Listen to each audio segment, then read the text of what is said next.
Welcome to PullyMinistries Audio Bible. This is the Book of Lamentations. Lamentations was written by the prophet Jeremiah. Completed in about 607 BCE, it is exactly as its title suggests. The prophet Jeremiah is lamenting over the wasteland that was once Jerusalem. God had warned the people over and over again through the prophets what would happen if they did not repent from idol worship and return to Him. He then delivered on this promise when Nebuchadnezzar invaded the city and laid it to waste. This hit home especially for Jeremiah, who had been one of the major prophets to warn the people of their impending doom. His warnings, however, fell on deaf ears, and he had now lived to see them come true. On a literary note, Lamentations is comprised of lyrical poems. The first four are called acrostics. That means that each line begins successively with a letter of the Hebrew alphabet. The third chapter has 66 verses. Each line begins successively with a letter of the Hebrew alphabet. The third chapter has 66 verses, which each 3 verses beginning with a successive letter before moving on to the next letter. The fifth poem, though not acrostic, also has 33 verses. Removed from the English version, the Greek version of Lamentations began with this preface. And it came to pass, after Israel was taken captive, and Jerusalem made desolate, that Jeremiah sat weeping, and lamented over this lamentation over Jerusalem, and said, Jerusalem, once so full of people, is now deserted. She who was once great among the nations now sits alone like a widow. Once the queen of all the earth, she is now a slave.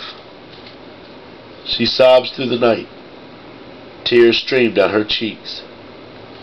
Among all her lovers there is no one left to comfort her. All her friends have betrayed her and become her enemies. Judah has been led away into captivity, oppressed with cruel slavery. She lives among foreign nations and has no place of rest. Her enemies have chased her down, and she has nowhere to run. The roads to Jerusalem are in mourning, for crowds no longer come to celebrate the festivals. The city gates are silent. Her priests groan. Her young women are crying. How bitter is her fate! Her oppressors have become her masters, and her enemies prosper. For the Lord has punished Jerusalem for her many sins. Her children have been captured and taken away to distant lands. All the majesty of beautiful Jerusalem has been stripped away. Her princes are like starving deer searching for pasture. They are too weak to run from the pursuing enemy. In the midst of her sadness and wandering, Jerusalem remembers her ancient splendor. But now she has fallen to her enemy, and there is no one to help her. Her enemy struck her down and laughed as she fell. Jerusalem has sinned greatly, so she has been tossed away like a filthy rag. All who once honored her now despise her, for they have seen her stripped naked and humiliated. All she can do is groan and hide her face. She defiled herself with immorality and gave no thought to her future. Now she lies in the gutter with no one to lift her out. Lord, see my misery, she cries. The enemy has triumphed. The enemy has plundered her completely, taking every precious thing that she owns. She has seen foreigners violate her sacred temple, the place the Lord had forbidden them to enter. Her people groan as they search for bread. They have sold their treasures for food to stay alive. O Lord, look, she mourns, and see how I am despised. Does it mean nothing to you, all who pass by? Look around and see if there is any suffering like mine, which the Lord brought on me when He erupted in fierce anger. He has sent fire from heaven that burns in my bones. He has placed a trap in my path and turned me back. He has left me devastated, racked with sickness all day long. He wove my sins into ropes to hitch me to a yoke of captivity. The Lord sapped my strength and turned me over to my enemies. I am helpless in their hands. The Lord has treated my mighty men with contempt. At His command a great army has come to crush my young warriors. The Lord has trampled His beloved city like grapes are trampled in a winepress. For all these things I weep. Tears flow down my cheeks. No one is here to comfort me. Any who might encourage me are far away. My children have no future, for the enemy has conquered us. Jerusalem reaches out for help, but no one comforts her. Regarding his people Israel, the Lord has said, "Let their neighbors be their enemies. Let them be thrown away like a filthy rag." The Lord is right, Jerusalem says, for I rebelled against him. Listen, people everywhere, look upon my anguish and despair, for my sons and daughters have been taken captive to distant lands. I begged for my allies for help, but they betrayed me. My priests and leaders starved to death in the city, even as they searched for food to save their lives. Lord, see my anguish. My heart is broken, for my soul despairs. For I have rebelled against you. In the streets the sword kills, and at home there is only death. Others heard my groans, but no one turned to comfort me. When my enemies heard about my troubles, they were happy to see what you had done. Oh, bring the day you promised, when they will suffer as I have suffered. Look at all their evil deeds, Lord. Punish them, if you have punished me for all my sins. My groans are many, and I am sick at heart. The Lord in his anger has cast a dark shadow over beautiful Jerusalem. The fairest of Israel's cities lies in the dust, thrown down from the heights of heaven. In his day of great anger, the Lord has shown no mercy, even to his temple. Without mercy, the Lord has destroyed every home in Israel. In his anger, he has broken down the fortress walls of beautiful Jerusalem. He has brought them to the ground, dishonoring the kingdom and its rulers. All the strength of Israel vanishes beneath his furious anger. The Lord has withdrawn his protection as the enemy attacks. He consumes the whole land of Israel like a raging fire. He bends his bow against his people, as though he were their enemy. His strength is used against them to kill their finest youth. His fury is poured out like fire on beautiful Jerusalem. Yes, the Lord has vanquished Israel like an enemy. He has destroyed her palaces and demolished her fortresses. He has brought unending sorrow and tears upon beautiful Jerusalem. He has broken down his temple as though it were merely a garden shelter. The Lord has blotted out all the memory of holy festivals and Sabbath days. Kings and priests fall together before his fierce anger. The Lord has rejected his own altar. He despises his own sanctuary. He has given Jerusalem's palaces to her enemies. They shout in the Lord's temple as though it were a day of celebration. The Lord was determined to destroy the walls of beautiful Jerusalem. He made careful plans for their destruction, then did what he had planned. Therefore the ramparts and walls have fallen down before him. Jerusalem's gates have sunk into the ground. He has smashed their locks and bars. Her kings and princes have been exiled to distant lands. Her law has ceased to exist. Her prophets receive no more visions from the Lord. The leaders of beautiful Jerusalem sit on the ground in silence. They are clothed in burlap and throw dust on their heads. The young women of Jerusalem hang their heads in shame. I have cried until tears no longer come. My heart is broken. My spirit is poured out in agony as I see the desperate plight of my people. Little children and tiny babies are fainting, dying in the streets. They cry out to their mothers, "We need food and drink." Their lives ebb away in the streets, like the life of a warrior wounded in battle. They gasp for life as they collapse in their mother's arms. What can I say about you? Who has ever seen such sorrow, O daughter of Jerusalem? To what can I compare your anguish? O virgin daughter of Zion, how can I comfort you? For your wound is as deep as the sea. Who can heal you? Your prophets have said so many foolish things, false to the core. They did not save you from exile by pointing out your sins, Instead, they painted false pictures, filling you with false hope. All who pass by jeer at you. They scoff and insult beautiful Jerusalem, saying, "Is this the city called most beautiful in all the world, and joy of all the earth?" All your enemies mock you. They scoff and snarl and say, "We have destroyed her at last. We have long waited for this day, and it is finally here." But it is the Lord who did just as He planned. He has fulfilled the promises of disaster He made long ago. He has destroyed Jerusalem without mercy. He has caused her enemies to gloat over her, and has given them power over her.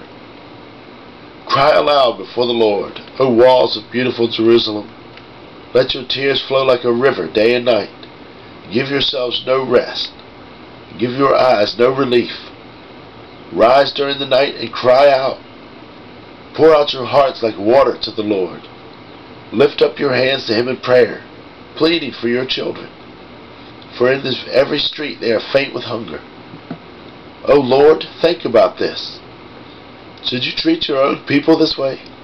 Should mothers eat their own children, those they once bounced on their knees? Should priests and prophets be killed within the Lord's temple? See them lying in the streets, young and old, boys and girls, killed by the swords of the enemy. You have killed them in your anger, slaughtering them without mercy. You have invited terrors from all around, as though you were calling them to a day of feasting. In the day of the Lord's anger, no one has escaped or survived. The enemy has killed all the children whom I carried and raised. I am the one who sees the afflictions that come from the rod of the Lord's anger. He has led me into darkness, shutting out all light. He has turned His hand against me, again and again, all day long. He has made my skin and flesh grow old. He has broken my bones. He has besieged and surrounded me with anguish and distress. He has buried me in a dark place, like those long dead. He has walled me in, and I cannot escape. He has bound me in heavy chains, and though I cry out, He has shut out my prayers. He has blocked my way with a high stone wall. He has made my road crooked. He has hidden like a bear or a lion waiting to attack me. He has dragged me off the path and torn me into pieces, leaving me helpless and devastated. He has drawn His bow and made me the target for His arrows. He shot His arrows deep into my heart. My own people laugh at me. All day long they sing their mocking songs. He has filled me with bitterness and given me a bitter cup of sorrow to drink. He has made me chew on gravel. He has rolled me in the dust. Peace has been stripped away, and I have forgotten what prosperity is. I cry out, my splendor is gone. Everything I had hoped for from the Lord is lost. The thought of my suffering and homelessness is bitter beyond words. I will never forget this awful time as I grieve over my loss. Yet I still dare to hope when I remember this. The faithful love of the Lord never ends. His mercies never cease. Great is His faithfulness. His mercies begin afresh each morning. I say to myself, the Lord is my inheritance. Therefore I will hope in Him. The Lord is good to those who depend on Him, to those who search for Him. So it is good to wait quietly for salvation from the Lord. And it is good for people to submit at an early age to the yoke of His discipline. Let them sit alone in silence beneath the Lord's demands. Let them lie face down in the dust, for there may be hope at last.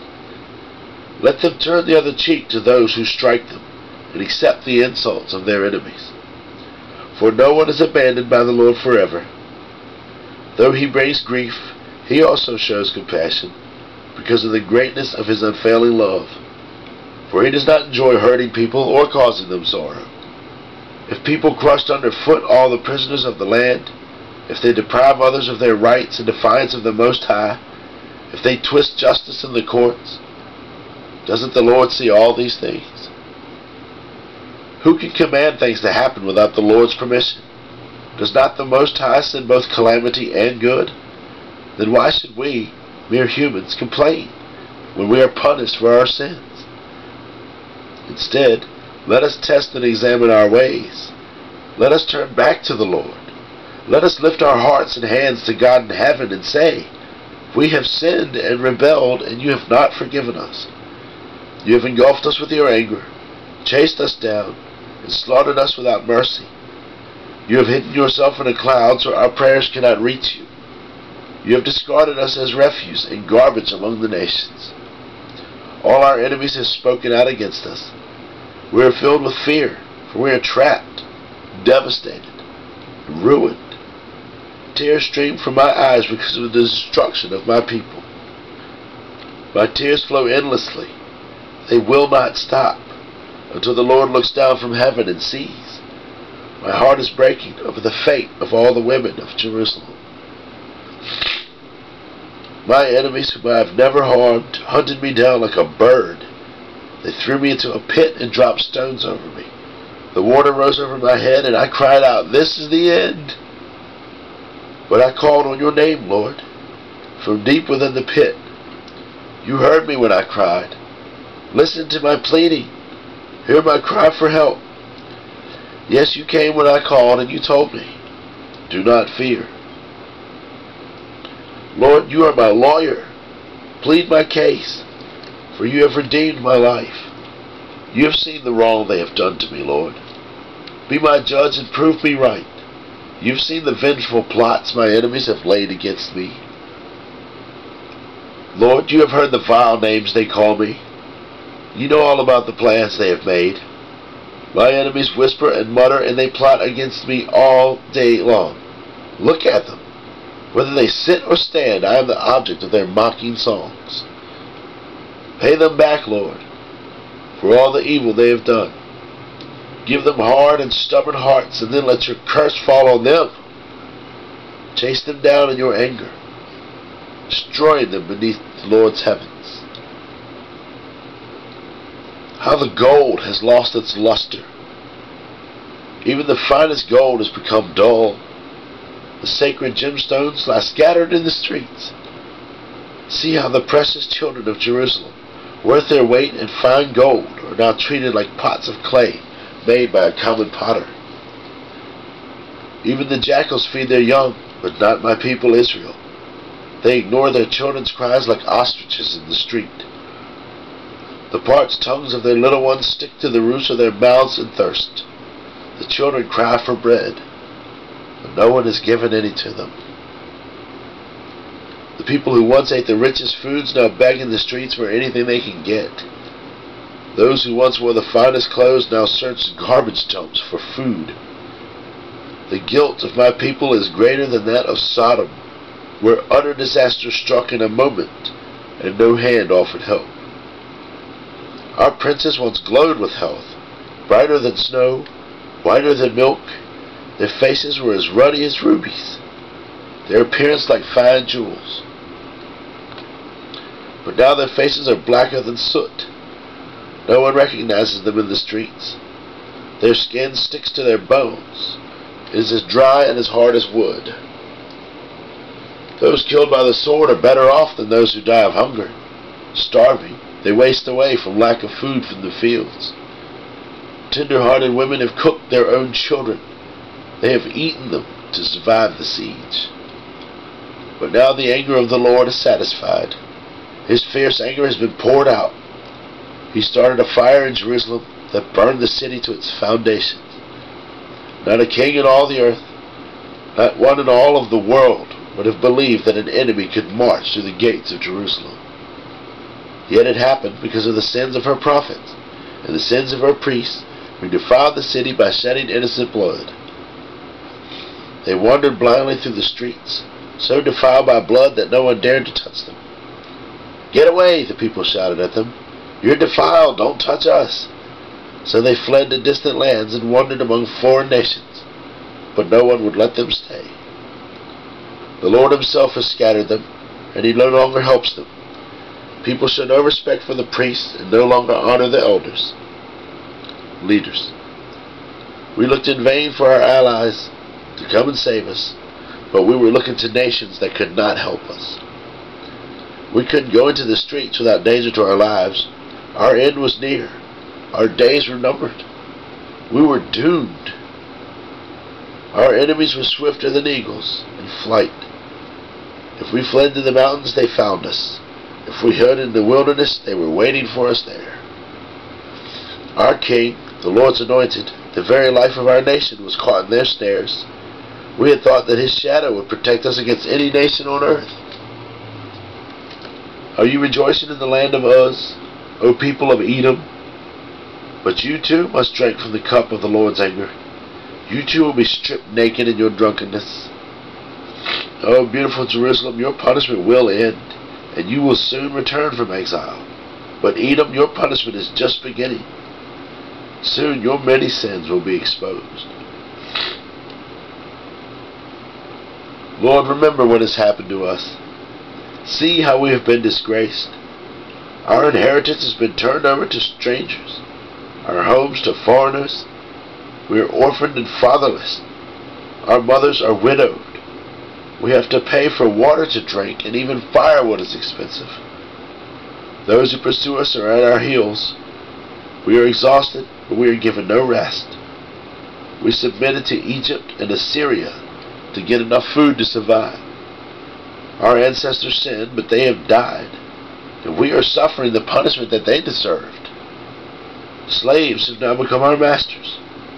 There is no one left to rescue us. We hunt for food at the risk of our lives, for violence rules the countryside. The famine has blackened our skin as though baked in an oven. Our enemies rape the women in Jerusalem, and the young girls in all the towns of Judah. Our princes are being hanged by their thumbs, and our elders are treated with contempt. Young men are led away to work at millstones, and boys stagger under heavy loads of wood. The elders no longer sit in the city gates, and the young men no longer dance and sing. Joy has left our hearts, and dancing has turned to mourning. The garlands have fallen from our heads.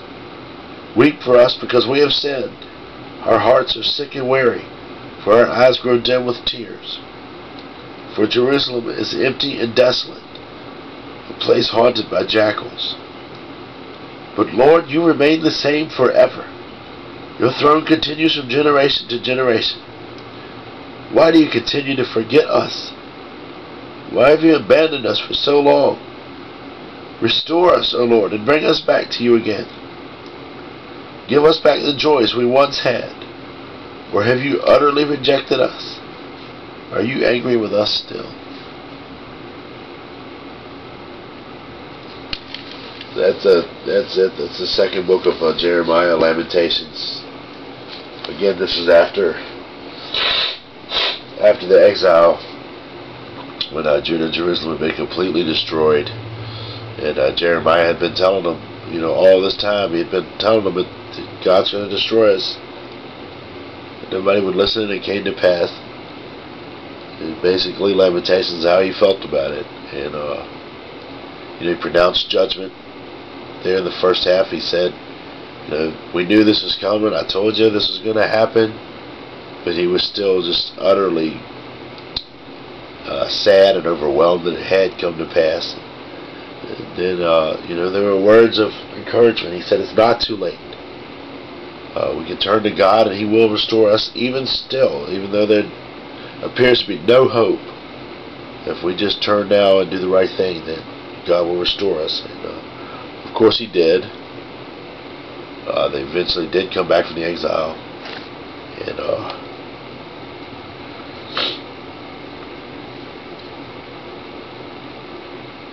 And they did get to come back again and build the temple and carry on about their lives. And of course there's a remnant today of Israel over the Middle East. It's a different story. So that was Lamentations. Thank you for watching. We'll see you next time.